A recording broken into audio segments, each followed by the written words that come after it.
আমরা যারা এখন প্রায় ৮০-র কাছাকাছি অথবা ৮০ অতিক্রম করছি, যেমন প্রফেসর আনোয়ারুল্লাহ চৌধুরী সাহেব করেছেন, আমরা খুব বেশি দিন আমরা কাজ করতে পারবো না বা এই পৃথিবীতে আমরা থাকবো না। কিন্তু আমরা একটা পৃথিবী দেখে যেতে চেয়েছিলাম যে একটা সুন্দর, একটা শান্তিপূর্ণ, একটা মানবিক একটা পৃথিবী।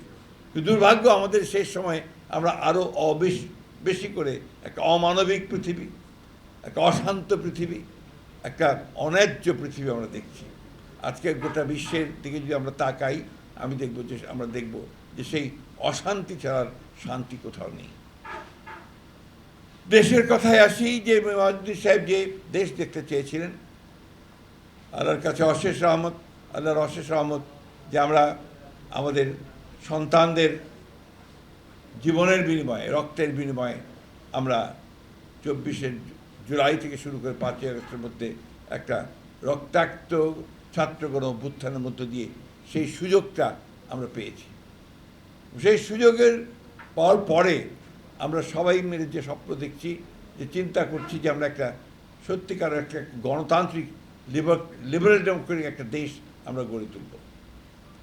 আমরা চেষ্টা করছি, আপনারা সবাই জানেন যে আমাদের মাননীয় প্রধানমন্ত্রী যিনি চেষ্টা করছেন এইভাবে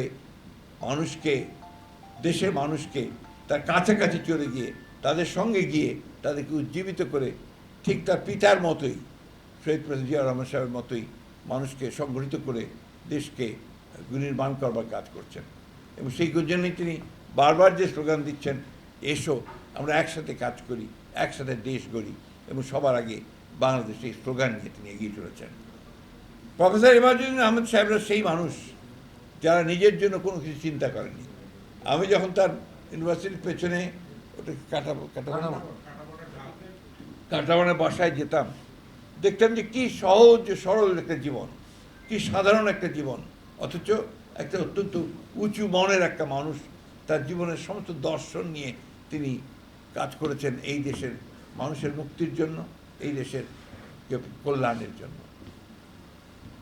আমরা আজকে অনেকগুলো কথা প্রশ্নের সম্মুখীন হচ্ছি। তার মধ্যে সবচেয়ে বড় প্রশ্ন যে এসছে আজকে, আমাদের সাংবাদিক বন্ধু আমাকে একটা চিঠি পাঠিয়েছেন যে আজকে আমার এই বিষয়েও কথা বলা উচিত। তিনি বলেছেন যে আজকে যে প্রশ্নগুলো এসছে, যে বিশেষ করে আমাদের বিরোধী দল থেকে বলা হচ্ছে জুলাই সনদ বাস্তবায়নের দাবি সংসদে আদায় না হলে রাজপথে ফায়সালা হবে। এই প্রশ্নটা আসলে আমার কাছে মনে হয় যে মানুষকে বিভ্রান্ত করার জন্য এই প্রশ্নগুলো তোলা হচ্ছে। জুলাই সনদ তো আমরা স্বাক্ষর করেছি একসাথে, যে সমস্ত দলগুলো আমরা আন্দোলন করেছি একসাথেই স্বাক্ষর করেছি, এবং জুলাই সনদে প্রতিটি অক্ষর আমরা বারবার করে বলছি যে আমরাই বাস্তবায়িত করব। কারণটা হচ্ছে যে কথাগুলো বলা হয়েছে, যে গণভোটের কথা, সেই গণভোটের একটা অংশ তো আমাদের সঙ্গে কোনো আলোচনাই হয়নি।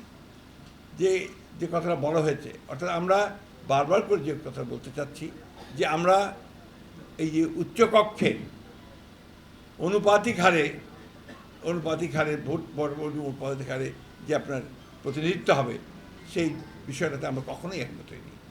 এবং সেখানেই তারা আমাদের সঙ্গে, আমি সেই সময় আপনার যদি মনে থাকে, আমি স্টেটমেন্ট দিয়েছিলাম আমি নিজে, যে জাতির সঙ্গে প্রতারণা করা হয়েছে। সেই রিফর্ম কমিশন তারা যে কথাগুলো সেদিন যেভাবে তারা নিয়ে এসছেন আমাদের কনসেন্ট ছাড়াই, সেই কনসেন্ট ছাড়া তারা নিয়ে এসছেন। এবং জুলাই সনদের বইটা যদি আপনারা পড়েন, আমার কাছে এখানে নাই, প্রতিটি জায়গায় বলা আছে যে দল তাদের ম্যানিফেস্টো অনুযায়ী যেভাবে আশ্চর্য নির্বাচিত হবে, তারা তাদের ম্যানিফেস্টো অনুযায়ী সেইটাকে বাস্তবায়িত করবে। আমরা বারবারই এই কথা বলে এসেছি, এবং আমরা উই আর কমিটেড। আমরা 31 দফাতে যেমন কমিটেড, ঠিক তেমনিভাবে আমরা কমিটেড হচ্ছি জুলাই সনদে। কিন্তু সেটা আমরা যেভাবে চেয়েছি সেইভাবে আমরা বলছি। এখানে সম্পূর্ণভাবে ভুল ব্যাখ্যা দেওয়া হচ্ছে যে আমরা জুলাই সনদ বাস্তবায়ন করতে চাই না।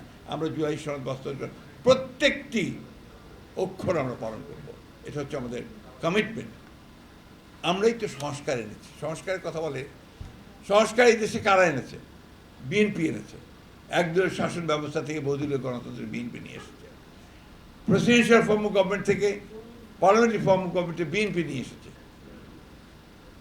আপনি তত্ত্বাবধায়ক সরকারের যে বিধান, সেই বিধানকে আমরাই পার্লামেন্টে সারা রাত কাজ করে আমরা পাশ করেছি। আজকে তাই যখন এই সমস্ত কথাগুলো বলা হয় তখন জনগণকে বিভ্রান্ত করার জন্যই বলা হয় বলে আমি মনে করি। এখন বিরোধী দল যারা আছেন তারা অনেকে বিভিন্ন রকম মুখরোচক কথা বলে আপনার জনগণকে আপনার উত্তেজিত করবার চেষ্টা করছেন। জনগণের চেয়ে ভালো তো আপনার আর কেউ বোঝে না।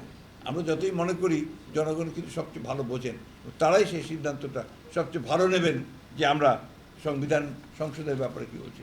এখন যে কথাগুলো নিয়ে তাদের কথা, সংবিধান সংস্কার আর সংবিধান সংশোধন, আমরা তো বরাবরই বলে এসেছি যে আমরা সংবিধান সংশোধন করতে চাই, আমরা তো সংবিধান সংস্কারের কথা কখনোই বলিনি। সুতরাং আমাদের যেটা জনগণ আমাদেরকে যে ভোট দিয়েছে, ম্যানিফেস্টোর মধ্যে যেটা ছিল, সেই ম্যানিফেস্টোতে আমরা 2/3 মেজরিটি নিয়ে বিএনপি আজকে রাষ্ট্র পরিচালনার দায়িত্ব পেয়েছে। সুতরাং ওই জায়গায় কোনো রকমের কোনো আপনার বিভ্রান্তি কোনো অবকাশ আছে বলে আমি মনে করি না। জায়গায় এই কথাগুলো এই জন্য বললাম যে সাংবাদিকরা এটা চাচ্ছেন। আমি মনে করব যে বিরোধী দল শুধুমাত্র আপনার তাদের ক্ষমতায় যাওয়ার জন্য এই জুলাইকে তারা ব্যবহার করতে চায়। আমরা কিন্তু চাই না যে জুলাই শুধু ক্ষমতার যাওয়ার জন্য আরেকটা হাতিয়ারই পরিণত হোক। আমরা যেটা বারবার করে বলে আসছি যে জুলাইয়ের আন্দোলন শুধু ওই জুলাই মাসেরই আন্দোলন নয়। জুলাইয়ের আন্দোলন কিন্তু আমরা দীর্ঘকাল ধরে ফ্যাসিবাদের বিরুদ্ধে দীর্ঘকাল ধরে প্রায় 18-19 বছর ধরে যে লড়াই হয়েছে, সেই লড়াইয়ের ফলশ্রুতি হচ্ছে আমাদের এই 24 জুলাইয়ের আন্দোলনের ফলশ্রুতিতে আমরা সেভাবে এসেছি। আমাদের এই বিএনপির সম্পর্কে অনেকে অনেক কথা বলে। বিএনপির 60 লক্ষ মানুষের বিরুদ্ধে মিথ্যা মামলা হয়েছে। বিএনপির প্রায় 1700 নেতা কর্মী গুম হয়ে গেছে। বিএনপির কয়েক হাজার মানুষ হত্যা হয়েছে এই ফ্যাসিবাদের বিরুদ্ধে লড়াই করতে গিয়ে। সুতরাং এই কথাগুলো বারবার করে আমাদেরকে বলতে হয় এই জন্যে যে অনেকে এটাকে এখন বিভ্রান্তির সৃষ্টি করতে যাচ্ছেন। প্রফেসর ইমাজউদ্দিন সাহেব আমাদের সঙ্গে কাজ করেছেন দীর্ঘদিন, এই জন্যে না যে বিএনপির কাছ থেকে তিনি কোনো কিছু পাবেন, কারণ বিএনপি তখন সরকারে ছিল না। বিএনপি তখন গণতন্ত্রের জন্য লড়াই করছে এখনও।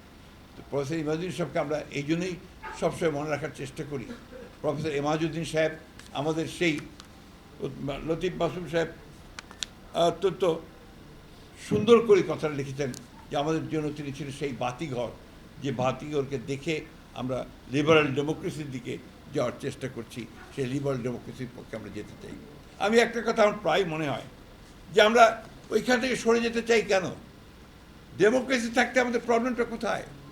আমরা ডেমোক্রেসি থাকি, বিভাজনের রাজনীতি না করি, আমরা সবাই মিলে, যেমন দেশ 1971 সালে দেশ স্বাধীন করেছিলাম, যুদ্ধ করেছিলাম, আমরা স্বৈরাচার এরশাদের বিরুদ্ধে লড়াই করেছি, আবার 24-এ আমরা ফ্যাসিবাদের বিরুদ্ধে চূড়ান্ত লড়াই লড়ে আমরা ফ্যাসিবাদ মুক্ত হয়েছি, একটা গণতান্ত্রিক পরিবেশ সৃষ্টি হয়েছে।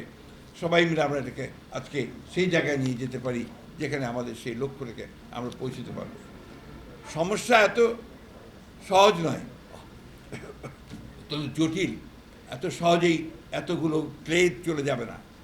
এই এত সহজেই আমরা মুহূর্তের মধ্যে সমস্ত কিছুকে সুন্দর করে ফেলতে পারবো না, কিন্তু ধৈর্যের মধ্যে ধরে আমাদেরকে এগিয়ে যেতে হবে।